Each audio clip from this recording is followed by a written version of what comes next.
अस्सलाम वालेकुम। हाय व्यूवर्स, अपने एक नए वीडियो के साथ मैं हूं मोहम्मद सफ़दर डोगर। तो व्यूवर्स, अगर आपने मेरे चैनल को अभी तक सब्सक्राइब नहीं किया तो प्लीज़ पहले मेरे चैनल को सब्सक्राइब लाजमी कर लें। सब्सक्राइब बटन पे जैसे ही आप क्लिक करेंगे तो ये एक बेल का यानी कि साइन आ जाएगा, तो उस पर भी आपने लाजमी क्लिक करना है ताकि मेरे आने वाली वीडियो जो है ना आपको उनकी अपडेट मिलती रहे। मेरे चैनल का जो नेम है वो है www.youtube.com/सफदरडोगर। अगर आप यूआरएल के अंदर गूगल क्रोम या इंटरनेट एक्सप्लोरर या फायरफॉक्स के यूआरएल के अंदर ये पूरा नेम डालेंगे तो मेरा चैनल जो है ना वो ओपन हो जाएगा। तो शुरू करते हैं आज का टॉपिक। आज के टॉपिक के अंदर जो हम टॉपिक कवर करेंगे, जो सब्जेक्ट टॉपिक है हमारा, वो है जी कंपैरिजन ऑपरेटर। कंपैरिजन ऑपरेटर क्या होते हैं? कंपैरिजन ऑपरेटर कितने तरह के हैं? इनको कंपैरिजन ऑपरेटर भी कह देते हैं, इनको रिलेशनल ऑपरेटर भी हम एक कह देते हैं। जैसे इक्वल टू मीन के लेफ्ट साइड वैल्यू को और राइट साइड वैल्यू के साथ कंपेयर करना आपने। उसके बाद नॉट इक्वल टू का ऑपरेटर है। उसके बाद लेस देन का ऑपरेटर है। लेस देन इक्वल टू का ऑपरेटर है। ग्रेटर देन का ऑपरेटर है और ग्रेटर देन इक्वल टू का ऑपरेटर है। तो प्रोग्रामिंग में जाते हैं। तो जैसे देखें, यहाँ पे मैंने ड्रीम वीवर को ओपन किया है। मैं यहाँ पे करता हूँ जी कि इफ़ मैं कहता हूँ जी 1 इक्वल टू 1, तो यहाँ पे मैं लिख देता हूँ इको और यहाँ पे लिखता हूँ ट्रू। मीन कि अगर तो 1 इक्वल टू 1 है तो ये मुझे रिज़ल्ट क्या आ जाएगा? ट्रू आ जाएगा। अब इसको मैं अगर यहाँ पे जाके रिफ़्रेश करता हूँ तो ये देखें ट्रू आ जाएगा। ट्रू क्यों आ गया? क्योंकि 1 इक्वल टू 1 है तो कंडीशन क्या हो जाएगी? यहाँ पे ट्रू हो जाएगी। अगर कंडीशन ट्रू हो जाएगी तो ये हमारा ब्लॉक ऑफ स्टेटमेंट जो है ना वो क्या हो जाएगा? एग्जीक्यूट हो जाएगा। और एक मैं ब्लॉक यहाँ पे एल्स का भी ले लेता हूँ और मैं यहाँ पे लेता हूँ इको, यहाँ पे लेता हूँ जी फॉल्स, और डबल कोड को बंद करके एंड पे सेमीकोलन लगाते हैं और जब इसको ब्लॉक क्लोज करते हैं। और अगर मैं यहाँ पे लिख देता हूँ 1 नॉट इक्वल टू 1, अब लेफ्ट साइड वाली वैल्यू क्या है? 1 है, और मैं कहता हूँ नॉट इक्वल टू 1, तो अब ये रिज़ल्ट जो है ना 1 तो इक्वल टू 1 होता है, तो अब ये रिज़ल्ट क्या आ रहा है? फॉल्स आ जाएगा। अब रिज़ल्ट फॉल्स होगा तो ये वाली स्टेटमेंट हमारी एग्जीक्यूट नहीं होगी, बल्कि इसका एल्स वाला पार्ट जो है ना वो क्या हो जाएगा? एग्जीक्यूट हो जाएगा। इसको सेव करते हैं और उसको दोबारा जाके फिर रिफ़्रेश करते हैं तो ये देखें यहाँ पे आ जाएगा फॉल्स आ जाएगा। अगर मैं यहाँ पे लिख देता हूँ 1 इक्वल टू 0, तो अब ये 1 इक्वल टू 0 को कह रहा है कि 1 की वैल्यू जो है ना वो इक्वल होती है 0 की, तो ये फॉल्स आ जाएगा। तो तब भी हमारा रिजल्ट जो है ना वो क्या आ जाएगा? यहाँ पे फॉल्स होगा। एक हम सिंगल इक्वल टू यूज़ करते हैं और एक डबल इक्वल टू यूज़ करते हैं। सिंगल इक्वल टू होता है ना वो हमारा होता है असाइनमेंट स्टेटमेंट। मीन के राइट साइड वाली वैल्यू, जैसे मैं यहाँ पे एक वेरिएबल लेता हूँ $, और उसके बाद n1 इज इक्वल टू, उसको मैं देता हूँ जी 10।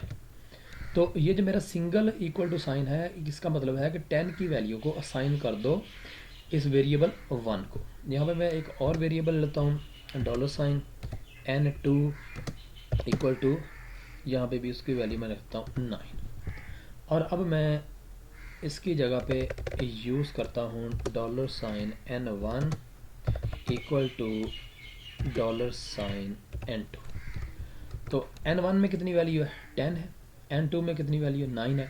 तो वो कह रहा है कि n1 की वैल्यू बराबर है n2 की वैल्यू का, तो रिजल्ट क्या आ जाएगा? फॉल्स आ जाएगा। अगर रिजल्ट फॉल्स आएगा तो ये हमारा एल्स वाला पार्ट जो है ना वो क्या हो जाएगा? एग्जीक्यूट हो जाएगा। इसको रिफ्रेश करते हैं तो ये देखें। अच्छा, अगर मैं यहाँ पे इसकी वैल्यू जो है ना, इसकी वैल्यू भी 10 कर देता हूँ, तो अब देखें मेरा रिजल्ट क्या आएगा? ये देखें ट्रू आ जाएगा। क्लियर हो गया? अब मैं यहाँ पे, ये तो मेरा था equal to operator. Equal to operator तब रिजल्ट ट्रू यानी कि रिटर्न करेगा अगर दोनों की वैल्यू, आपकी दोनों वेरिएबल की वैल्यू सेम होगी तो ये ट्रू रिजल्ट कर देगा। अगर इनमें से किसी एक वेरिएबल की वैल्यू और होगी और दूसरे की और होगी तो ये रिटर्न फॉल्स रिटर्न कर देगा। अच्छा, अब मैं यहाँ पे not equal to sign use करता हूँ। इसका मतलब है कि n1 की वैल्यू बराबर नहीं है n2 की वैल्यू के। तो n1 की वैल्यू कितनी है? 10 है। n2 की वैल्यू कितनी है? वो भी 10 है, जबकि इनकी तो वैल्यू बराबर है। तो यहाँ पे अब हमें क्या रिटर्न होगा? हमें यहाँ पे फॉल्स रिटर्न होगा। जैसे हमें फॉल्स रिटर्न होगा तो हमारा रिजल्ट जो है ना वो क्या आ जाएगा? यहाँ पे फॉल्स आ जाएगा। बट अगर मैं यहाँ पे n1 की वैल्यू जो है उसको मैं बदल देता हूँ, मैं कहता हूँ जी 9। अब ये कह रहा है कि n1 की वैल्यू बराबर नहीं है n2 के, तो ये ठीक है, ये ठीक कह रहा है, ठीक कह रहा है, तो यहाँ पे क्या आ जाएगा, ट्रू आ जाएगा। अगर ट्रू रिटर्न होगा तो हम इसको सेव करते हैं, और सेव करने के बाद इसको जैसे ही मैं रिफ़्रेश करूँगा F5 प्रेस करके, या वैसे रिफ़्रेश कर देंगे तो ये ट्रू रिटर्न हो जाएगा। उसके बाद हमारा जो ऑपरेटर है जी वो है जी लेस दैन। यहाँ पे मैं लिख देता हूँ n1 is less than n2, mean के n1 की जो वैल्यू है ना वो छोटी है n2 की वैल्यू से, तो यहाँ पे क्या रिटर्न हो जाएगा, ट्रू रिटर्न होगा। अगर यहाँ पे ट्रू रिटर्न होगा तो ये वाला पार्ट जो है ना वो एग्जीक्यूट हो जाएगा। इसको सेव करते हैं, सेव करने के बाद मैं इसको रिफ़्रेश करता हूँ तो ये ट्रू आ जाएगा। अच्छा, अगर मैं यहाँ पे n1 की वैल्यू जो है ना वो भी 10 कर देता हूँ, तो तब भी ये रिटर्न क्या करेगा, फॉल्स ही रिटर्न करेगा। क्यों? क्योंकि यहाँ पे हमने लिखा हुआ है n1 की वैल्यू छोटी है n2 से। ठीक हो गया जी। अच्छा, उसके बाद अगर मैं यहाँ पे इक्वल टू का साइन डाल देता हूँ, तो इसका मतलब है n1 की वैल्यू छोटी है या बराबर है, और का साइन आ जाएगा। और में क्या होता है, एक कंडीशन ट्रू है, दूसरी फॉल्स है, तो रिटर्न ट्रू हो जाएगा। तो इसका रिजल्ट अब हमें क्या हो जाएगा, ट्रू रिटर्न, यानी कि रिटर्न होगा। ट्रू होगा तो ये वाली एग्जिट स्टेटमेंट हमारी क्या हो जाएगी, एग्जीक्यूट हो जाएगी। इसको कंट्रोल एस करके दोबारा रिफ्रेश करते हैं तो ये देखें ट्रू आ जाएगा। क्लियर है जी। अच्छा जी, उसके बाद इसी तरह मैं इसको ग्रेटर देन वाला साइन यूज़ करता हूँ। इसका मतलब है कि n1 की वैल्यू ज़्यादा है n2 की वैल्यू से, जबकि दोनों की वैल्यू क्या है, सेम है।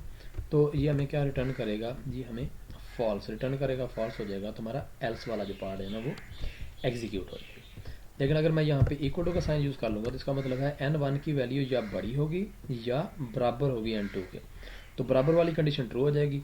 तो अब हमारी ये क्या रिटर्न हो जाएगा, यहाँ पे ट्रू रिटर्न होगा। अगर ट्रू रिटर्न होगा तो ये हमारी स्टेटमेंट जो है ना वो क्या हो जाएगी, एग्जीक्यूट हो जाएगी। सेव करते हैं इसको, F5 करके इसको रिफ़्रेश करते हैं तो ये देखें ट्रू रिटर्न हो जाएगा। अच्छा, अब ये वाली इफ़ वाली जो हमारा पार्ट है ना, ये कब एग्जीक्यूट होता है, जब यहाँ पे ट्रू आता है। मैं कहता हूँ यहाँ पे ट्रू है, या हम यहाँ पे ट्रू को हम कहते हैं जी 1 है। 1 मतलब ट्रू है और 0 मतलब क्या है, फॉल्स है। ट्रू आ गया। अगर मैं यहाँ पे 0 कर देता हूँ तो अब मेरा कौन सा पार्ट एग्जीक्यूट होगा, एल्स वाला पार्ट जो है ना वो एग्जीक्यूट हो जाएगा। तो उम्मीद है कि आपको समझ आ गई होगी। तो ओके, बाय।